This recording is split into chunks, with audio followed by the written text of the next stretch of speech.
ఎక్కడో కొడుతుంది సీనా అనిపించింది.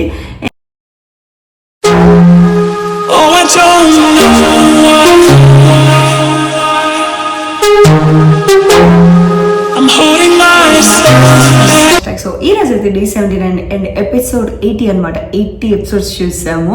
సో ఇంకా లేట్ చేయకుండా మనం వీడియోలోకి అయితే వెళ్ళిపోదాం. సో ఫస్ట్ అయితే డే 78 చూపించారు. సో ఆదిత్య ఓం గారు అయితే వచ్చారు, యష్మిని నామినేట్ చేశారు, బయాస్డ్ అండ్ ఫేవరెటిజం చూపిస్తున్నారు అండ్ గ్రూప్ గేమ్ ఆడుతున్నారు అని చెప్పేసి. నాకేమనిపించింది అంటే ఏంటి అందరూ సేమ్ పాయింట్స్ మీద నామినేట్ చేస్తున్నారు, ఎక్కడో కొడుతుంది సీనా అనిపించింది. ఎందుకు అంటే ఇప్పుడు దాకా వచ్చిన ముగ్గురు ఎవరైతే వచ్చారో ఎక్స్ కంటెస్టెంట్స్ వాళ్ళందరూ సేమ్ రీజన్ చెప్పారు, గ్రూపిజం గ్రూపిజం గ్రూపిజం. ఓకే బయట నడుస్తుంది, బట్ సేమ్ వర్డ్ సేమ్ అందరికి ఎట్లా వస్తుంది మైండ్. నాకు ఎందుకు ఎక్కడో కొడుతుంది అనిపించింది. నెక్స్ట్ ప్రేరణని అయితే నామినేట్ చేశారు, గ్రూపిజం అని అన్నారు అండ్ గౌతమ్ని కాంచోర్ అన్నారు, అంటే పని దొంగ అని చెప్పేసి దానికోసం కూడా నామినేట్ చేశారు. సో ఓకే లైక్ ప్రేరణని నామినేట్ చేయడంలో, కాంచోర్ అన్న దానికి నామినేట్ చేయడంలో ఓకే. ఎందుకంటే నాట్ ఓకే అండ్ ఓకే. ఎందుకు అంటే నాట్ ఓకే ఎందుకంటే గౌతమ్ పని చేస్తున్నాడా లేదా అని చెప్పేసి హౌస్ మేట్స్కి తెలుసు, అంతేగాని జస్ట్ 1 hour చూపించే ఎపిసోడ్లో అయితే తెలియదు.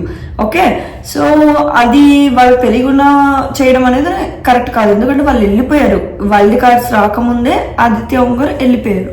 సో అలా చేయడం అనేది కరెక్ట్ కాదు. బట్ కాంచోర్ అనే వర్డ్ యూజ్ చేయకుండా తిని చెప్పుంటే బాగుండేది. తిని కూడా కొంచెం అగ్రెసివ్ అయింది ప్రేరణ అనిపించింది ఆ విషయంలో, గౌతమ్ విషయంలో. సీతాఫల్కి సిగ్గుందా అనే వర్డ్ యూజ్ చేయకపోయి ఉంటే బాగుండేది అనిపించింది. సో ప్రేరణ అది కూడా మిస్టేక్ ఉంది అని నాకు అనిపించింది.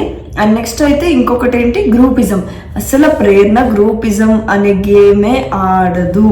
సో అది కరెక్టే కాదు, నాకు అనిపించింది అదే అనిపించింది. అసలు ప్రేరణ గ్రూపిజం ఆడదు. అండ్ ఇదంతా కావాలని స్క్రిప్ట్ లాగా అనిపించింది నాకైతే. అందరూ సేమ్ బిహేవ్ చేస్తున్నారు, సేమ్ అందరూ యష్మి ప్రేరణ యష్మి ప్రేరణ యష్మి ప్రేరణ అంటే వైల్డ్ కార్డ్స్ ఎవ్వరూ కనిపించలేదు వీళ్ళెవరికి.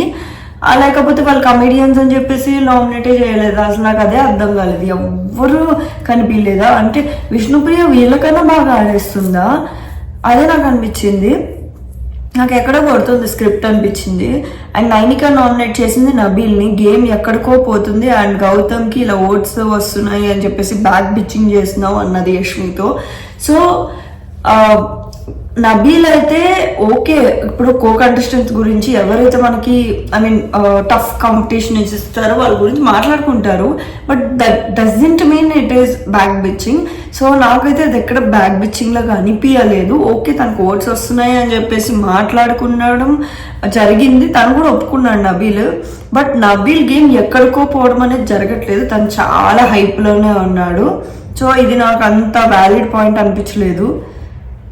అండ్ సెకండ్ నామినేట్ చేసింది యష్మిని, ఫైర్ లేదు గేమ్లో. అండ్ సోనియాని నామినేట్ చేసావు, నిఖిల్ పృథ్వీని ముందు పెట్టి ఆడుతున్నావు అని చెప్పేసి ఒకసారి నామినేట్ చేసింది ఒక వీక్లో.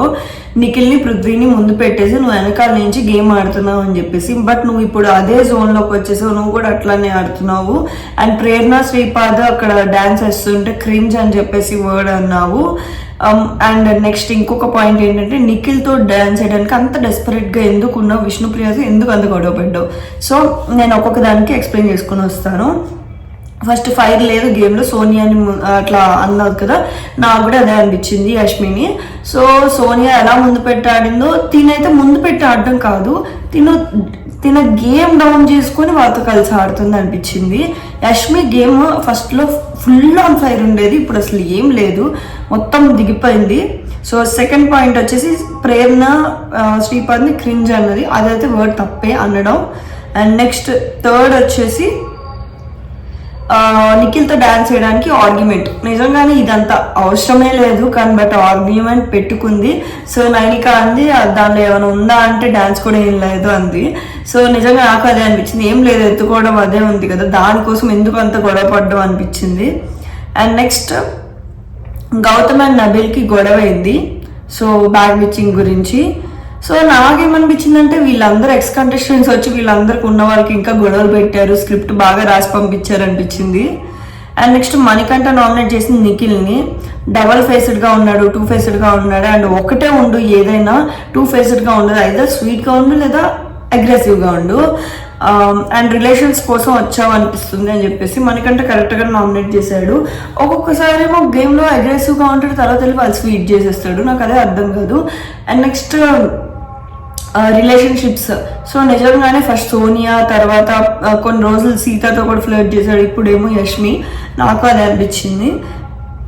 అండ్ సెకండ్ నామినేట్ చేసింది నబీల్ని. నామినేషన్లోకి రావడానికి భయపడుతున్నావు, షేర్ లాగా ఉండాలి అన్నాడు. బట్ ఇది నాకు ఎక్కడ వ్యాలిడ్ పాయింట్ అనిపించలేదు. ఎందుకు అంటే ఇప్పుడు వేరే వాళ్ళు నామినేట్ చేయకపోతే అది నబీల్ తప్ప అవ్వదు కదా. నబీల్ మంచిగా అనిపించాడు అందరికి, సో నామినేట్ చేయట్లేదు, అందుకే నామినేషన్లోకి రావట్లేదు. So that's not at all correct point. తను షేర్ లాగే ఉన్నాడు. అండ్ నెక్స్ట్ సీత నామినేట్ చేసింది ప్రేరణని, సిగ్గులేదన్నది అని గౌతమ్ని. అండ్ హస్బెండ్ చెప్పినా కూడా మీరు మెగా చీఫ్గా మైక్రో మేనేజ్మెంట్ చేసామని చెప్పేసి. సో ఫస్ట్ సిగ్గులేదు అన్నది కదా గౌతమ్ని, ఆవిడైతే కంప్లీట్ మిస్టేక్ ప్రేరణ నుంచి తను అది కరెక్ట్ చేసుకోవాలి. అండ్ నెక్స్ట్ వచ్చేసి మైక్రో మేనేజ్మెంట్ చేసింది వాళ్ళ హస్బెండ్ చెప్పిన తర్వాత కూడా విష్ణుప్రియ దోశ విషయంలో తేజ కేసు ఏమన్నా కూడా వేయకుండా మైక్రో మేనేజ్మెంట్ చేసింది. సో ఇంకోసారి మెగా చీఫ్ అవ్వాలనుకుంటున్నావు అన్నట్టుగా అన్నదనమాట. సో నేనైతే అవ్వను అని చెప్పేసి ప్రేరణ అన్నది. నిజంగా నాకు అదే అనిపించింది. ఇప్పుడు శ్రీపాద్ బయట చూసి వచ్చి చెప్పాడు, బట్ అయినా కూడా నెక్స్ట్ డే మైక్రో మేనేజ్మెంట్ చేయడం అనేది కరెక్ట్ కాదనిపించింది నాకు ప్రేరణ చేసిన విషయంలో. సో ఇక్కడైతే నాకు ప్రేరణ తర్వాత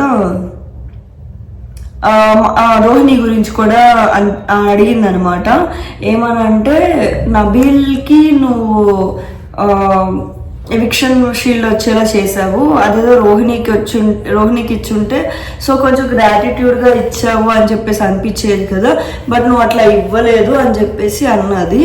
సో తిని చెప్పడం ఏంటంటే ఫస్ట్ స్టెప్ నేను రోహిణికి ఇచ్చాను, తను అడిగింది కాబట్టి అని అన్నారు. సో తను అడిగింది కాబట్టి ఇచ్చావంటే అవును అని చెప్పేసి ఫ్లిప్ అయిపోయింది ప్రేరణ. నాకు ప్రేరణ నచ్చలేదు.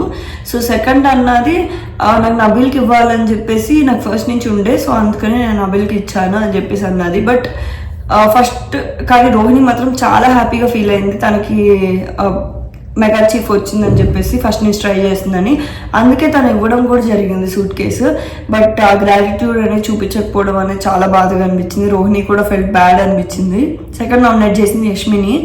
ఎందుకంటే నిఖిల్ సైడ్ నుండి ఏం లేదు, నీకే ఉంది అండ్ తనకైతే ఏం లేదు, సో దీనివల్ల నీకేం ఫాలో అయిపోతుంది అని చెప్పేసి అన్నది. నిజంగానే నిఖిల్ సైడ్ నుంచి ఇట్స్ కంప్లీట్ నో, బట్ అది దానివల్ల యష్మికి ఎఫెక్ట్ అవుతుంది. సో తను అదే చెప్పింది. సీతా గేమ్ కూడా చాలా రోజులు అట్లాగే ఫ్లర్ట్ చేశాడు, అట్లాగే ఎఫెక్ట్ అయింది.